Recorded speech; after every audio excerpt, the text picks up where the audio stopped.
Hola a todos, vamos a comenzar con la parte de espectroscopía de infrarrojo, ¿no? Es bastante interesante esta espectroscopía porque como habíamos visto en las clases pasadas, ¿para qué me sirve a mí la espectroscopía de infrarrojo generalmente, ¿no?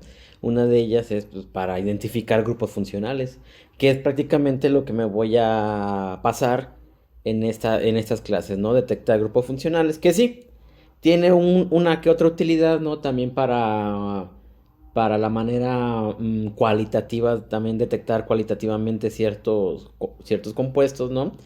Y también un poquito de cuantificación, pero casi no es muy utilizado, ¿eh? En cuestiones de cuantificación se utiliza más la espectroscopía de ultravioleta visible, ¿no? El infrarrojo no tiene tanta aplicabilidad en la parte de cuantitativa, ¿no?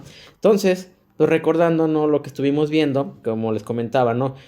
La, la espectroscopía habíamos quedado, ¿no? Cómo interacciona la radiación electromagnética con la materia, ¿no? Y habíamos visto que los rayos X, por ejemplo, pues actúa a nivel de los electrones de la capa interna, ¿no? Pues generando ionizaciones, ¿no? O sea, generando rompimientos de enlaces.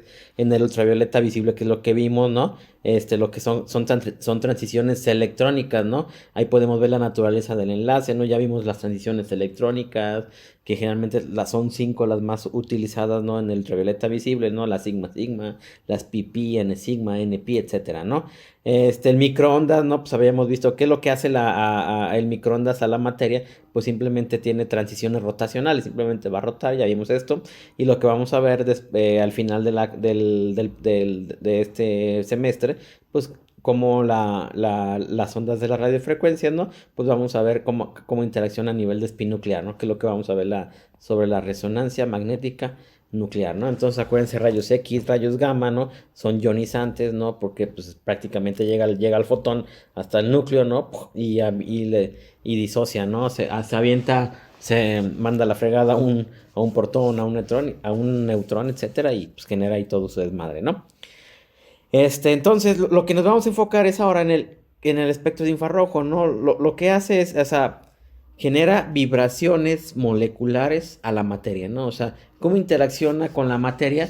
Pues generando vibraciones moleculares. O sea, las transiciones son a nivel vibracional, no electrónicos, como lo vimos en el ultravioleta visible. Acuérdense que teníamos los estados, por ejemplo, el HOMO, ¿no? El estado más alto ocupado, y el humo, ¿no? O sea, estas transiciones electrónicas y entre estos niveles de energía, ¿no? En donde le hacíamos incidir un fotón, pues pasaba del estado basal al estado excitado, ¿no? Pero esos estados, acuérdense, son estados de transiciones electrónicas, son estados electrónicos, ¿no? Y habíamos quedado que entre estos estados electrónicos hay unos más chiquitos, ¿no? Que son aquí más chiquitos, ¿no? Que son los estados vibracionales, y todavía unos más chiquitos que son los rotacionales. Entonces el infrarrojo ya no tiene la energía suficiente para poder llevar a cabo una transición electrónica que pase del estado basal al estado excitado, ¿no? A nivel de transiciones electrónicas, sino va a estar ahora a nivel de estos estados vibracionales, ¿no? Entre transiciones electrónicas, ¿no? Entonces va a actuar a nivel de estados vibracionales, y entonces de eso se va a tratar, ¿no? Cómo vibran las moléculas. Ahorita vamos a verlo un poquito más adelante, ¿no? Entonces, viendo esto, pues ya vimos todo en el espectro electromagnético, ultravioleta, el ultravioleta y el ultravioleta visible, ¿no? Que van hasta 800 nanómetros. Y de ahí sigue el infrarrojo. Y lo que nos vamos dentro de la clasificación del espectro infrarrojo, creo que lo tengo en la siguiente diapositiva. Dentro de la clasificación del espectro del infrarrojo, nos va a interesar a nosotros solamente esta región, el infrarrojo vibracional, ¿sale? En esta región es en donde vamos a estar trabajando para ver estas transiciones vibracionales, ¿no? Que va desde 15 micrómetros hasta 2.5 micrómetros, ¿no? Entonces, de 2.5 a 15. Esta es la región que vamos a estar trabajando, por si se le llega a preguntarnos cuál es la región más utilizada dentro del espectro de la espectroscopía de infrarrojo, pues es la espectroscopía vibracional, que va del rango de 2.5 micrómetros a 15 micrómetros. Si se fijan, ya no estamos a nivel de nanómetros. Ahora la longitud de onda más utilizada es a nivel de micrómetros, ¿no? Entonces, en esta región, ahora nos vamos a enfocar, ¿no? Todo esto que conlleva a lo que es la espectroscopía de infrarrojo, ¿no? Y aquí, y miren, pues aquí lo tengo, ¿no? Esas son las regiones del espectro de infrarrojo, ¿no? Que es la espectroscopía de infrarrojo cercano, que va de 0.78 a 2.5 micrómetros, la media 2.550, la lejana de 50 a 1000, ¿no? Aquí está, bueno, obviamente su número de ondas. Ahorita quiero explicar esto, ahorita quiero explicar, qué bueno que vi esto de números de ondas, ¿no? Pero bueno, ahorita me interesa el rango del infrarrojo dentro del espectro electromagnético. Y la más utilizada, lo vuelvo a repetir, que la espectroscopía vibracional es la de 2.5 a 15 micrómetros, en donde podemos ver las transiciones vibracionales y poder de ahí ver, dependiendo del tipo de enlace, pues vamos a estar viendo grupos funcionales, ¿no? Y si se fijan, bueno, la frecuencia ya vimos cómo está todo esto, ¿no? Pero ahorita les voy a meter otra variable que se llama número de onda. En el espectroscopía de infrarrojo, si se acuerdan, en el ultravioleta visible graficábamos absorbancia de este lado por nanómetros, ¿no? Que es la longitud de onda. Unidades de absorbancia, o si es en el espectro de fluorescencia, unidades de emisión sobre longitud de onda. Pero el espectro de infrarrojo, lo que vamos a graficar en el eje de las X va a ser ahora número de onda. ¿Y qué es eso de número de onda? Ahorita lo vamos a ver. Yo creo que ya sabemos a partir de hoy que la energía es igual a la constante de Planck, ¿no? Por C sobre longitud de onda, ¿no? O que la energía era igual a nu por la frecuencia, ¿no? Aquí estaba la frecuencia. Pero vamos a meternos qué es esto de la longitud de onda, que es lo que me interesa entender, ¿no? A ver, esta gráfica, esta diapositiva creo que era al inicio, era el por qué utilizar la espectroscopía de infrarrojo, ¿no? Porque acuérdense que nuestros ojos solamente alcanzan a detectar en el rango del visible, ¿sí o no?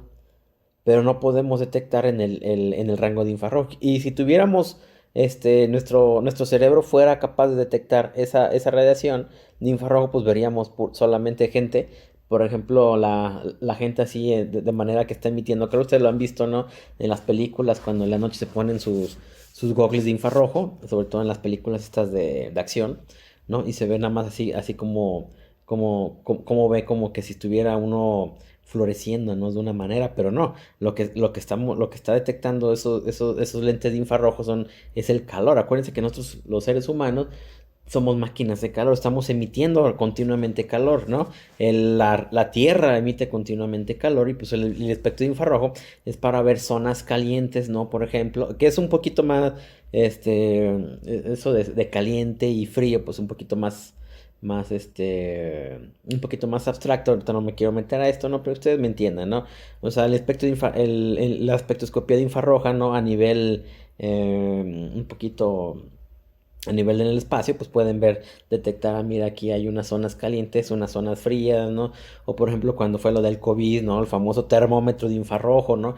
Que decían que quemaba las neuronas, pues no, o sea, obviamente no, o sea, lo único que nos ponían era sobre la frente, ¿no? Pero lo que hacía el aparato era detectar, o sea, esa emisión de nosotros hacia el equipo, ¿no? Porque estamos emitiendo el calor y eso es lo que detectaba el termómetro, ¿no? Y bueno, pues este es un ejemplo en este ejemplo, pues es la parte de lo que es la espectroscopía de infrarroja, ¿no? Que ahí podemos ver zonas calientes, ¿no? Zonas frías. Aquí, por ejemplo, en esta parte, aquí hay zonas frías, ¿no? Y aquí, pues, zonas calientes. Es un ejemplo simplemente de esta espectroscopía. Nosotros nos vamos a meternos, ¿no? En las moléculas. Ay, mira, esta molécula está caliente, esta está... No, aquí no, ¿eh? O sea, pero sí es muy importante que sepamos que no solamente la espectroscopía de infrarrojo sirve para ver grupos funcionales, sino también ¿cómo nos dicen? Nos dicen que es también para que podamos ver regiones calientes, regiones frías, ¿no? Y lo que les digo, ¿no? Por ejemplo, también en estas persecuciones, ¿no? De cuando están persiguiendo a alguien en la noche, ¿no? Los helicópteros, pues tienen esas lentes infrarrojas, ¿no? Pues ahora sí se puede ver perfectamente dónde va el tipo, ¿no? Si fuera en el bosque, pues porque pues está detectando la emisión del calor de la persona que va corriendo, ¿no? Entonces yo creo que ya les quedó claro esta parte, ¿no? De la espectroscopía infrarrojo. No se usa, si hubiera empezado con esta diapo, pero bueno, ya no puedo editar el video y me vale madre, ¿no? O sea, ya nos vamos a ir por este lado, ¿no? Pero bueno, ya si tienen duda, pues ustedes pueden revisar en internet, ¿no? Otras aplicaciones de la espectroscopía de infrarrojo. Para mí, me voy a dedicar, lo vuelvo a repetir por última vez, ¿no? Para que ustedes puedan detectar grupos funcionales, ¿no? Cómo leer esos espectros para ver grupos funcionales. Entonces, para entender los fundamentos cuánticos, ¿no? Vamos a ver al enlace químico como si fuera un resorte, no de una manera rígida, ¿no? Imaginémonos un átomo, un enlace químico donde tengo un átomo A y un átomo B, ¿no? Entonces, nosotros en química orgánica, pues siempre ponemos, por ejemplo, un carbono hidrógeno, carbono, palito, hidrógeno, ¿no? Es una representación del enlace, es una forma gráfica. Obviamente el palito no existe, ¿no? Simplemente nosotros los químicos lo usamos para poder visualizar y graficar estos enlaces, ¿no? Entonces ponemos palito, palito, palito. Y ahora lo que vamos a hacer es este palito, imagínense que no sea una forma rígida, sino una forma de un resorte, ¿no? Entonces, ya habiendo eso, vámonos a verlos ahora por entre enlaces, ¿sí? Porque aquí lo que vamos a estar viendo son cómo interactúa la radiación infrarroja, es entre enlaces, ¿no? Que van a estar vibrando. ¿Qué quiere decir? Que cuando llegue la radiación infrarroja a la molécula, suponiendo que el enlace lo vemos como una forma de un resorte, se puede estirar y luego se puede encoger. Imagínense ustedes un resorte, ¿no? Jalen el resorte y luego encójalo. Jalen el resorte y luego regresenlo a su estado.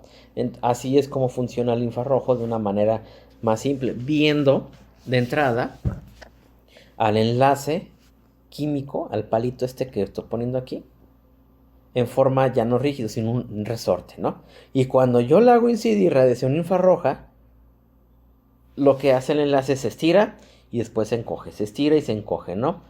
Obviamente, eso es bastante interesante, pero vamos a ver un poquito de esta parte, los fundamentos cuánticos de esto. Entonces, habiendo entendido ahora, a partir de aquí, ustedes van a ver los enlaces como resortes, vamos a ver un poquito de la naturaleza, ¿no? Por ejemplo, hay compuestos químicos que van a ser activos en el infrarrojo y otros que no van a ser activos en el infrarrojo. Primero, para que yo pueda ver esta parte de estiramiento, ¿no? Si se fijan, se estira y se encoge, se estira y se encoge. Un dato muy importante, las moléculas tienen que tener un momento dipolar. ¿Qué recordamos del momento dipolar? Recuerden ahorita que digan, puta madre, no recuerdo el momento dipolar. Pues eso se ve en química orgánica. Acuérdense, un átomo A que está unido a un átomo B, donde el átomo B es más electronegativo, ojo, el átomo B es más electronegativo, genero una diferencia de cargas. Y esa yo lo puedo ver con un momento dipolar, donde el átomo más electronegativo lo etiquetamos como delta parcial negativo, y el A, que es menos electronegativo que el átomo B, es un delta positivo. ¿Sale? Ese es el momento dipolar. Recuerden que se genera por diferencias de electronegatividades. Entonces, esto es delta parcial negativo y este es delta positivo. Este dipolo es el que va a interaccionar con la radiación infrarroja. ¿Quién? Acuérdense que la radiación infrarroja tiene una parte magnética y una parte eléctrica, ¿no? Paralelo. Eso lo vimos en las primeras clases. Entonces, el enlace va a interaccionar, ¿no? Con esa parte eléctrica del espectro de la radiación, del espectro electromagnético en el rango del infrarrojo. Entonces, la parte eléctrica, ¿no? Va a interaccionar, lo vuelvo a repetir, con estos dipolos, el dipolo positivo y el dipolo negativo. Entonces, quién es el que actúa? ¿El campo magnético o el campo eléctrico? El campo eléctrico. Entonces, aquí no es el campo magnético que está interaccionando, ¿no? Sino el campo eléctrico. Acuérdense que el espectro electromagnético, ¿no? Tiene su parte magnética, o sea, su campo magnético, pero a su vez paralelamente, y eso ya está bien descrito por la física cuántica, tiene su campo eléctrico. Y el campo eléctrico es el que está interaccionando, ¿no? Acuérdense que tiene el campo eléctrico positivo arriba, negativo abajo. Positivo arriba, negativo abajo. Entonces, cuando entra la radiación infrarrojo, por ejemplo aquí, entra acá, pero con el campo eléctrico, ¿sí? Si el campo eléctrico va a llevar una dirección, va a hacer que se encoja o se estira. Por ejemplo, si el campo eléctrico va hacia acá, ¿sí? Va a ser, aquí lo vemos en esta imagen, la fuerza en la dirección del campo va a ser que vaya para acá, ¿sí? Y este que va a ser negativo, este sería el delta negativo y el delta positivo va a ser que sea de este lado, encogiendo el enlace. Si el campo eléctrico va hacia la dirección de la parte positiva, ¿sí? Va a hacer que el delta positivo se vaya hacia arriba y a su vez el otro, como el campo eléctrico es oscilante positivo o negativo, el otro se va a ir para el otro lado, va a hacer que se estire, ¿sale? Entonces es bastante interesante como interacción. Si el campo eléctrico va hacia el delta negativo, ¿sí?